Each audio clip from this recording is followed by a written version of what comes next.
Hello, my name is Tony Dong. 2018 Honda Accord major changes for the 10th generation bestseller. Crossovers may dominate in sales, but an affordable, efficient four-door sedan with a chassis and powertrain that don't retreat at the first sign of spirited driving remains a universal target in the car biz. Few models have hit the bullseye as consistently and systematically as Honda's Accord sedan. It's a long-time car and driver favorite. The Accord has earned a spot on our 10 best cars list 31 Tims, and we've come to expect each new version to raise the bar. The same goes for this all-new, 10th generation model. A few details were confirmed earlier, including that the beloved, optional 3.5-litre VE6 will not transition into the new model. Instead, power will be provided by a pair of direct-injected, turbocharged inline-4 cylinders displacing 1.5 and 2.0 litres. The 1.5-litre turbo is the de facto replacement for the 9th generation model's naturally aspirated 2.4-litre 4, while the 2.0-litre turbo will stand in for the V6. Powerage. Rated at 192 horsepower and 192 pounds-feet of torque, the 1.5 outmuscles the old 2.4 by 7 horsepower and 11 pounds-feet and delivers both far lower in the rev range. Peak horsepower for the new engine is available at 5,500 rpm 900 below the 2.4 and peak torque at 1,500 rpm a full 2,400 lower than before. Essentially, it's a slightly more muscular version of the engine in the current Civic and CR-V. The 2.0-litre is derived from the 306 HP engine currently found under the hood of 2017 Civic Type R, although with output reduced for duty in the Accord. Honda tells us this goes beyond the tuning, as its innards have been considerably revised or replaced, including the turbocharger hardware.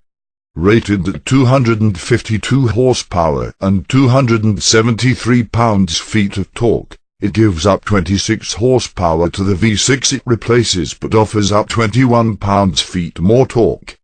Extracting maximum power from the new 2.0-litre requires 6,500 rpm versus 6,200 for the V6, but peak torque is available between 1,500 and 4,000 rpm.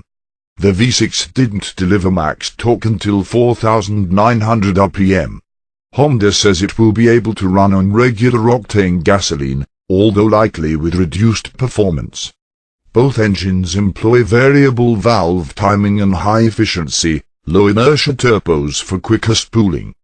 Transmitting power to the front wheels is the task of a trio of transmission choices.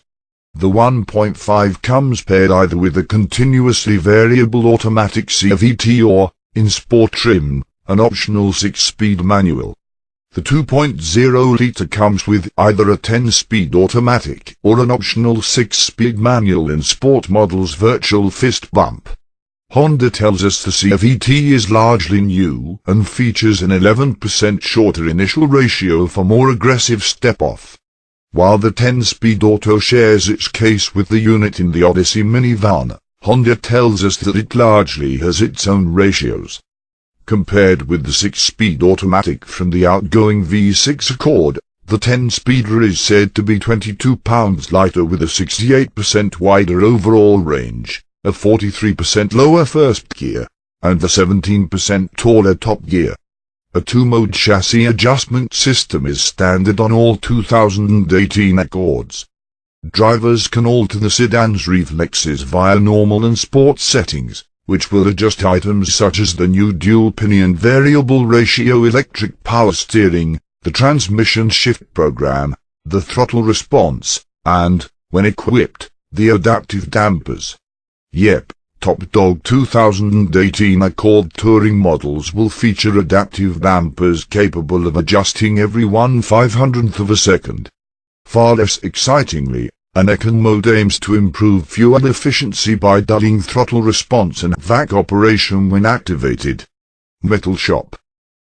With a structure featuring 29% more ultra-high-strength steel, Honda claims the new Accord uses more of the stuff than any of its other current production cars and 54% high-strength steel. It's not surprising that engineers managed to trim a claimed 110 to 176 pounds from the Accord's weight, depending on trim. Torsional stiffness is said to be improved by 34% and bending stiffness by 24%, and the increased rigidity should also aid ride quality, handling dynamics, and cabin quietness. The front suspension is a strut type, with L-shaped aluminum lower arms and an aluminum front subframe, while the rear utilizes a multi-link setup mounted to a rigid floating subframe. Fluid-filled bushings add another level of NVH absorption. With the news that the Accord Coupe will not return for the 2018 model year, it appears the designers made an attempt to soften the blow a bit by reshaping the Accord sedan to have a long, sloping backlight, short trailing edges on the rear door windows, and a full-length character line running from stem to stern. In comparison with the outgoing car, the wheelbase is up by a substantial 2.2 inches, overall length down by 0.4 inch, height is down by 0.6 inch, and width is up by 0.4 inch. The tracks are increased up front by 0.2 inch and at the rear 0.8, and the overhangs front and rear also have been reduced. A noise abatement plan very similar to the latest Odysseys includes the first ever application of structural adhesives in an Accord, as well as other sound deadening measures such as underbody covers, front and rear engine compartment insulators, and acoustic laminated glass for the windshield and the front door glass on extremes and above. It all should help drastically reduce cabin noise, a sometime Honda bugaboo, as it has in the Odyssey. Trim dandy. Although the final lineup isn't set in stone as of this writing, Honda says the 1.5-litre engine will be available in 6 trim levels: LX, Sport, X, XL, XL Navi, and Touring. The 2.0-litre engine will be available in just 4 models: Sport, XL, XL Navi, and Touring.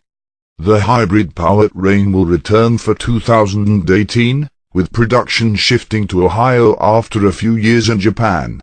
It's slated for an official debut later in the year, but we do know that the Accord Hybrid will be powered by Honda's third General Atkinson cycle 2.0-litre 4-cylinder/dual electric motor system that eliminates the need for a conventional transmission. A new intelligent power unit, essentially the batteries and electronic controls, will be mounted under the floor to maintain the Accord's trunk space and folding rear seat. The hybrid will be available in 5 trims: Base, X, XL, XL Navi, and Touring. The interior looks to go more contemporary and upscale. A contoured steering wheel and paddle shifters where applicable front a lower cowl, which should work with 20% thinner pillars enabled by the ultra-high-strength steel to improve forward visibility. The topmost tier of the soft-touch instrument panel runs the full width of the dash, while the newly designed front seats make use of a new padding material that offers variable firmness. Higher seatbacks improve shoulder support, and the optional 12-way power driver's seat adds 4-way adjustable lumbar support to its list of tricks. Cooling is now available for the front seats as well as heating. In cars equipped with rear seat heaters, the backs are now heated in addition to the bottom cushions. Armrests are longer, wider, and plusher all around. Although the car is slightly shorter overall, the increased wheelbase provided the engineers the opportunity to move the rear seat aftward, increasing legroom from an already spacious area by 1.9 inches. Better yet, trunk capacity is not compromised in the process, increasing from 15.8 to 16.7 cubic feet. Tech Talk. Honda's sensing safety technology is standard across the board, including automated emergency braking that can bring the car to a full stop, plus lane departure warning, road departure mitigation, adaptive cruise control with low-speed follow, and new traffic sign recognition. Honda Link Telematics Emergency Roadside Assistance, Remote Locking and Unlocking, Remote Engine Start, Stolen Vehicle Tracking, Remote Diagnostics, Geofencing, Speed Tracking, and more also will be available, as will wireless device charging, Bluetooth, 4 grams LTE in-car Wi-Fi, and over-the-air system updates. A 6.0-inch head-up display is included in touring. Finally, after years of trying to convince the world otherwise, Honda has relented and will equip every 2018 Accord with not only an analog volume knob, but also a genuine knob for tuning. With the frustration of tuning the radio remedied, we hope it's worth mentioning the various audio systems. LX trims get 4-speaker, 160-watt audio. Sport and X trims get an 8-speaker, 180-watt system. And XL and Touring trims enjoy a 10-speaker, 450-watt audio environment. The new Accord hits showrooms this fall. Now that Honda has shown its cards, it's only a matter of time until we stage the inevitable shootout between this Accord and the equally thoroughly